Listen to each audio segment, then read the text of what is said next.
Na entrevista especial de hoje, o nosso convidado é o assessor técnico do Conselho Temático de Relações do Trabalho da FIEG, Nelson Aníbal Lesme. Vamos à entrevista.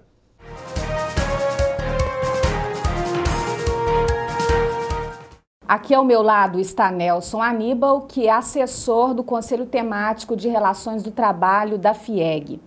Para começar, gostaria que o senhor avaliasse a legislação trabalhista brasileira. Comparada a outros países, ela é eficiente ao assegurar os direitos e deveres dos trabalhadores? Para a época, foi um avanço. Poucas categorias profissionais, antes de 30, tinham, por exemplo, uma jornada de 8 horas. A partir da CLT, os trabalhadores conquistam 8 horas, tem a proteção do trabalho da mulher, tem a proteção do trabalho do menor, as férias e outras conquistas como a Lei da Estabilidade, que foi criada nessa época. Mas era outra época, os trabalhadores eram outros, a formação dos trabalhadores também era praticamente braçal, né? Não existia a necessidade de ter trabalhadores com escolaridade, com profissionais com mais conhecimento. E as próprias empresas também tinham outro tipo de sistema produtivo. Hoje, 70 anos depois praticamente, dizemos que não atende. Apesar dos direitos de trabalho estarem consagrados lá, de forma ampla, de certa forma,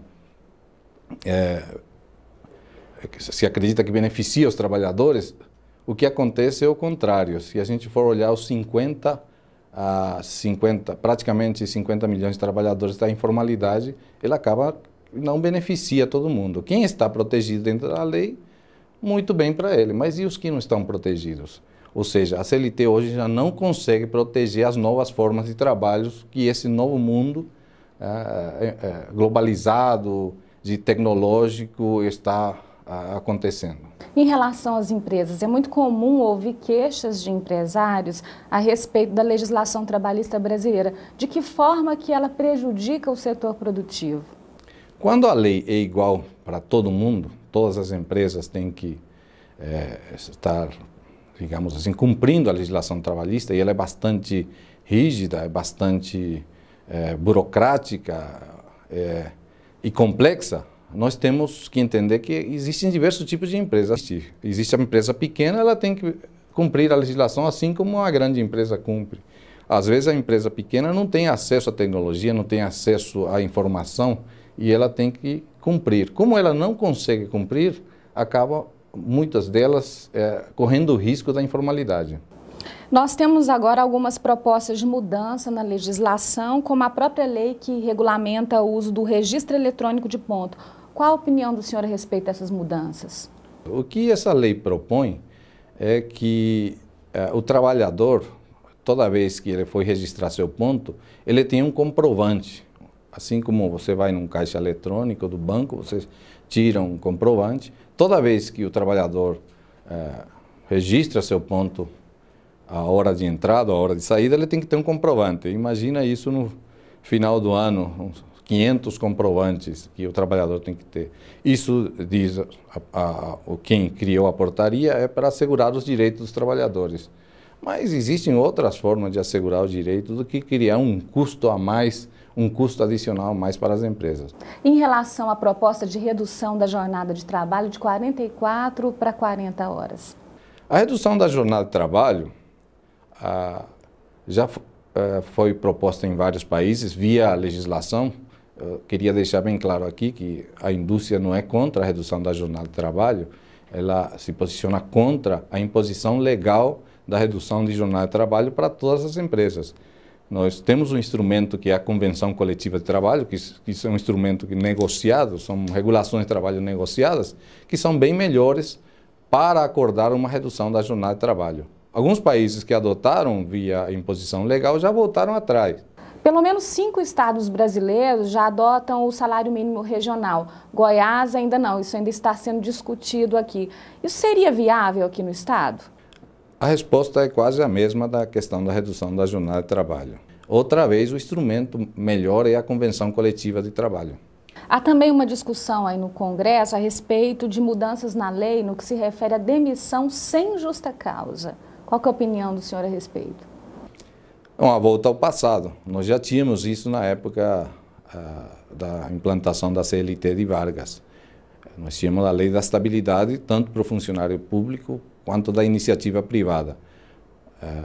Em 64, os militares criaram o Fundo de Garantia por Tempo de Serviço, substituindo essa lei de estabilidade.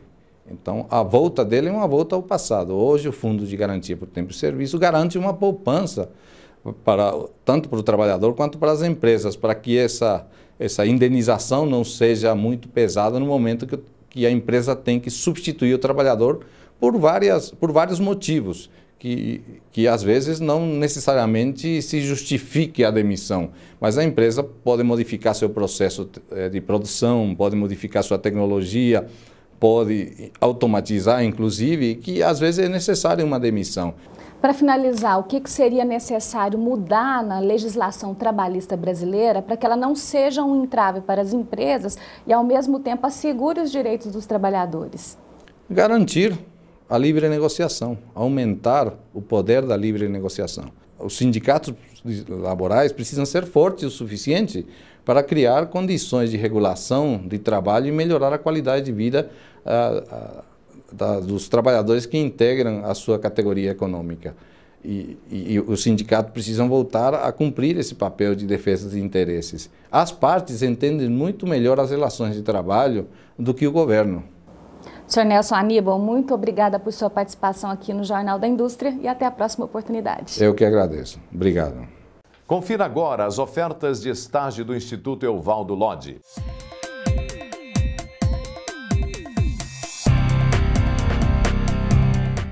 O IEL está oferecendo vagas de estágio em Anápolis, Aparecida de Goiânia, Caldas Novas, Catalão, Cidade Ocidental, Formosa, Goianésia, Itumbiara, Jataí, Lusiânia, Nerópolis, Rio Verde, Santa Helena, além de Goiânia e Brasília.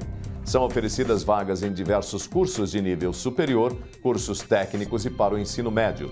Acesse o endereço eletrônico sitedoestágio.com.br. Lembrando que o IEL atende alunos, indústrias e empresas. Estão abertas as inscrições para o Prêmio SESI Qualidade na Educação. O prêmio é um reconhecimento do SESI para as melhores práticas escolares e tem a finalidade de estimular a melhoria da educação básica no país a partir da escola. Podem participar escolas públicas e privadas de ensino fundamental e médio e as instituições da rede SESI de educação. Mais informações 3219-1739. A produção industrial de Goiás cresceu 31,7% no último mês de fevereiro. É a quarta taxa positiva consecutiva e o maior resultado desde o início da pesquisa industrial mensal do IBGE. O estado teve o segundo melhor resultado do país, atrás apenas do Espírito Santo. Os melhores desempenhos ficaram com as indústrias de medicamentos, alimentos e de adubos e fertilizantes. E o Jornal da Indústria de hoje fica por aqui. A gente volta na próxima terça-feira, às 20h30 da noite. Até lá! Boa noite e até a semana que vem.